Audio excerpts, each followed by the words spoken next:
everyone, welcome to HW News. This is South Connect, our weekly show where we list out some important developments from across the southern states of India. But before getting into that, I wish you all a very happy new year. May 2023 be a year of health, progress, peace and prosperity for you all.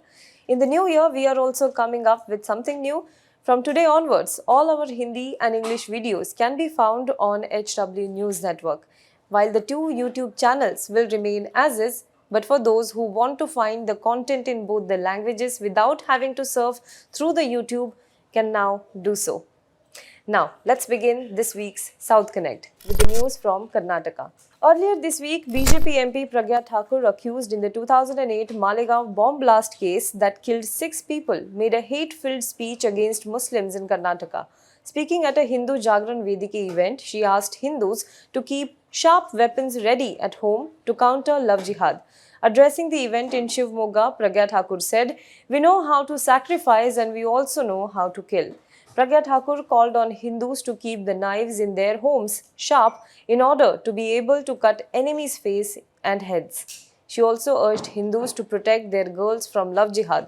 She also referred to Bajrang Dal leader Harsha's murder in Shivamogga and alleged that they had attacked Hindu heroes and activists of Bajrang Dal, BJP and Bharatiya Janata Yuva Morcha with knives, and therefore Hindus must also sharpen our knives, that is what she said. She further said, if nothing else, keep the knife used for chopping vegetables sharp. I am telling you clearly, our homes too must have sharp vegetable cutting knives. We don't know when, what kind of opportunity will arise.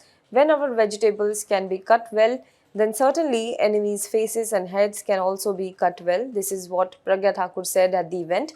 While her inflammatory statement led to wider outcry, the BJP has kept mum. However, a case has been filed against her after a complaint by the District Congress President's complaint. The case has been registered under various sections of the Indian Penal Code, including 153A and 295A.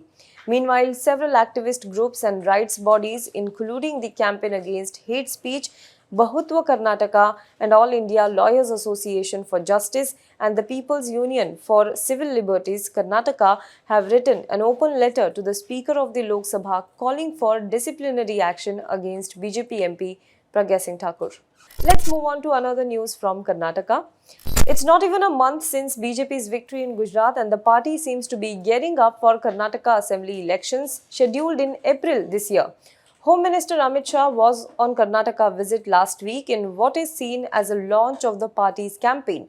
On Friday, he addressed Janasankalpa rally in Mandya, where he took on Congress party and the JDS.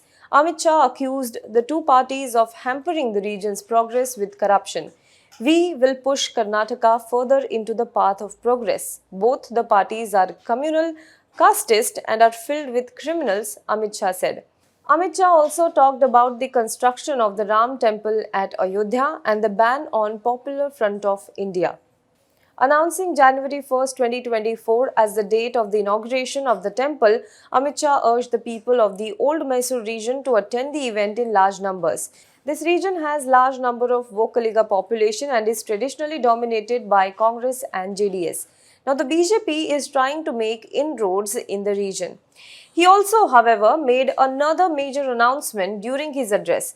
He said that Karnataka's beloved milk brand Nandini and Gujarat's most popular milk brand Amul are likely to come together to set up primary dairies in every village of the state in the next 3 years. He said that Karnataka Milk Federation, that is KMF, will get all the technical support and cooperation from Amul, adding that if Karnataka and Gujarat come together in this direction, it will benefit the farmers all over the country. Amit Shah, who is also the Cooperatives Minister in October last year, had said that Amul will be merged with 5 other cooperative societies to form multi-state cooperative society. Since then, speculation started flying about the possible merger of KMF with Amul. However, State Cooperatives Minister ST Somashekar quickly denied it and said that Karnataka Cooperative Milk Marketing Federation, whose product is Nandini, is not merging with any entity. According to KMF website, around 17,208 dairy cooperatives are registered under it. There are 26 lakh 22,000 farmers who supply milk in the state. The processing capacity has gone up from 66,000 kiloliters in 1975 to over 82 lakh kiloliters now on everyday basis. Vis-a-vis, the turnover has gone up from 4 crore rupees to 25,000 crore rupees. However, several netizens were quick to raise a red flag over Amit Shah's statement. In the past too, his statement led to fears of attempt to finish off the state's brand of Nandini milk. This time too, tweets with hashtag Save Nandini started trending on social media soon after his comments. Let's move on to the next state, that is the state of Kerala. In a bizarre news from Kerala, the organizers of Cochin Carnival were in for a shock after BJP workers took objection to the Papanji statue built by them apparently because it resembled Prime Minister Modi. Yes, that's right. Every year in a tradition of sorts, Papanji effigy is burnt marking New Year in Cochin. The objection by BJP workers, though, has left everyone baffled. The BJP workers said that they would not permit the burning of Papanji unless the effigy was removed. However, the organizers have said that the similarity wasn't intentional. There is a very interesting history behind burning of Papanji. This is a tradition passed on from the Portuguese. In Portuguese, Papanji means grandfather and it is normally conceived as an old man with a suit and a white beard. Historians believe that the tradition in Kerala dates back to centuries ago. Cochin Carnival, on the other hand, started only in 1984 by a group of youth after the United Nations declared 1984 as the International Youth Year. Apart from the music shows and competition and fun activities, the Papanji burning has also become the tradition at this festival. This time, a 60 feet effigy at the cost of 6 lakh has been erected. Let's move on to other news from the state. Mock drills are conducted to show what should one do in particular circumstances to save yourself. But what happens when the mock drill becomes a death trap? Questions on negligence have been raised after a 34-year-old youth who volunteered to be a part of a mock drill organized by Disaster Management Authority to test the flood preparedness died by drowning. The tragic mishap occurred during the mock drill at Manimala River near Kilvaipur. Organized by the NDMA with the help from the fire and rescue officials in Pathanamthitta on Thursday. The victim has been identified as Binu Soman, a resident of Kalloppara. Binu was one of the 4 volunteers who took part in the drill designed to create awareness on flood situation. The officers pulled him out of the river and took him to a private medical college in Tiruvalla, but his life could not be saved. There are allegations that the irresponsibility of the organizers resulted in this tragedy. Let's move on to the next state, that is the state of Tamil Nadu. The Tamil Nadu Idol Wing has traced 3 idols stolen from the state to the auction houses at Christie's, Sotheby's and another location in Manhattan, United States. It also initiated steps to retrieve them. Director General of Police K. Jayant Murli said that steps have been initiated to bring back an idol of the Buddha seized from the international idol smuggler Subhash Kapoor's gallery in New York by the District Attorney's Office in Manhattan and now available in their warehouse. The other 2 are a bronze idol of Lord Nataraja and an idol of Alingana Murthy. Let's move on to the next state, that is the state of Andhra Pradesh. A stampede-like situation arose during the rally of TDP chief Chandrababu Naidu in Nellore. At least 7 have died in the incident. 7 more have suffered injuries and are awaiting treatment in the government hospital. Thousands had gathered on the road at the town centre where the event was conducted. As the crowd swelled and the stampede situation worsened, some people also fell into a drainage ditch at the side of the road.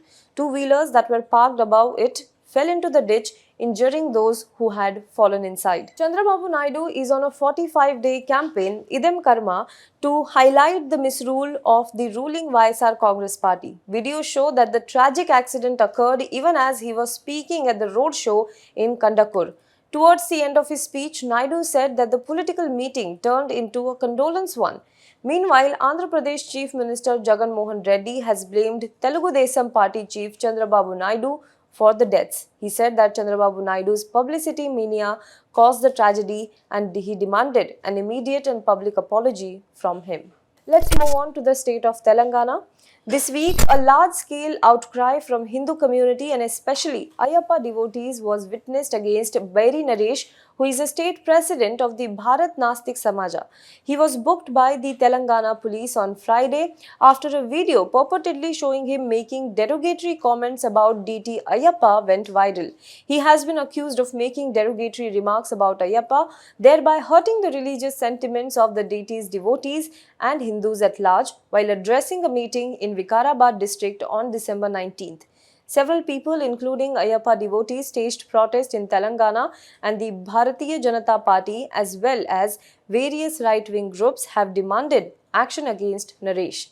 The speech has triggered outcry from many, including BJP Telangana Chief Bandi Sanjay and BJP MLA T. Raja Singh. That's all for this week's South Connect. Do let us know what you think about this in the comment box below. For more news and updates, you can log on to www.hwnews.in.